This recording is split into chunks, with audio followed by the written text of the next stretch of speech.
Thomas Soto. Il a bien travaillé, il a été très largement récompensé. Carlos Tavares, le patron de Peugeot Citroën, crée la polémique avec sa rémunération passée en un an de 2 750 000 euros à plus de 5 millions d'euros. Bonjour Danny Cohn-Bendit.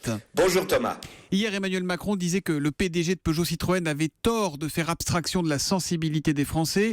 Je sens, mon cher Danny, que vous allez aboyer avec la meute. Non, je ne veux pas aboyer. D'ailleurs, hier, j'ai aboyé contre Nicolas Sarkozy. C'était pas très malin de la manière dont je l'ai dit. Donc, je ne veux pas aboyer. Je m'excuse. Mais ce que je ne comprends pas, c'est comment, dans la situation actuelle, le MEDEF, Gattaz et Tavares croient que ça va passer comme une lettre à la porte, ce dédoublement de son salaire de 2,7 millions à 5 millions. Je crois qu'il faut tenir compte d'une société fragilisée qui est angoissée, et dans cette situation, eh bien, je crois que c'est une erreur fondamentale qu'a fait Tavares. Alors attendez, la parole à la défense, Danny. Carlos Tavares estime avoir fait le job, avoir redressé PSA, et on peut ajouter que les salariés ont tous eu droit à une prime de 2 000 euros pour ces bons résultats.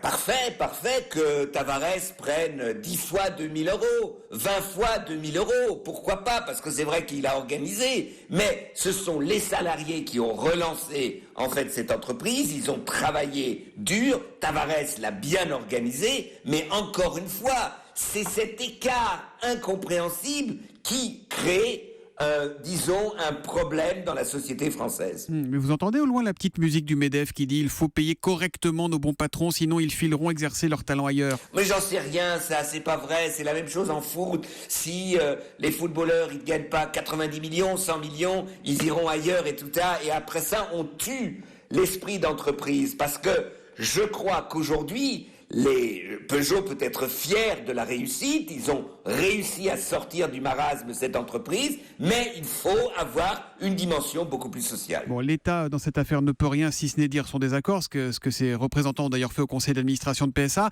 Un petit conseil peut-être à Carlos Tavares, même si on n'est pas complètement sûr qu'il vous écoute et qu'il le suive. Eh bien sûr, comme Carlos Tavares, comme d'autres grands patrons qui gagnent tant, qui fassent une grande fondation pour l'intégration de jeunes des banlieues par justement l'entreprise, c'est-à-dire qu'ils prennent des jeunes, qu'ils les forment, etc., qu'ils le payent. Si lui, il y met de sa poche, si d'autres y mettent de la poche, eh bien, je crois que dans certains quartiers, eh bien, on dira, c'est pas mal ce qu'il fait Tavares. Il ne fait pas que pour lui, il le fait aussi pour la société. D'un mot, Danny, vous comprenez, on a tous envie de gagner un peu plus que ce qu'on gagne dans la vie, mais quand on gagne 2,5 millions d'euros par an, qu'on a envie de gagner 5 millions d'euros, vous le comprenez, ça ou pas ?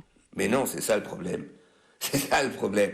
Moi, je veux bien que quelqu'un ait envie de gagner beaucoup d'argent, mais à partir de ces sommes-là, qu'est-ce qu'on en fait de cet argent ? Et vous pouvez même pas le placer, parce que si vous le placez, vous devez payer justement les banques. Donc vraiment, ça n'a aucun sens, Et cette valeur marchande de quelqu'un qui puisse dire, voyez les Américains, je gagne autant que vous, voyez les Allemands, je gagne autant que vous, c'est ridicule. Et ben voilà, qui est dit, c'est du Danny Cohn-Bendit, franc et direct, comme tous les matins à 8h moins 10 sur Europe 1. À demain, Danny. À demain Thomas, ciao ciao.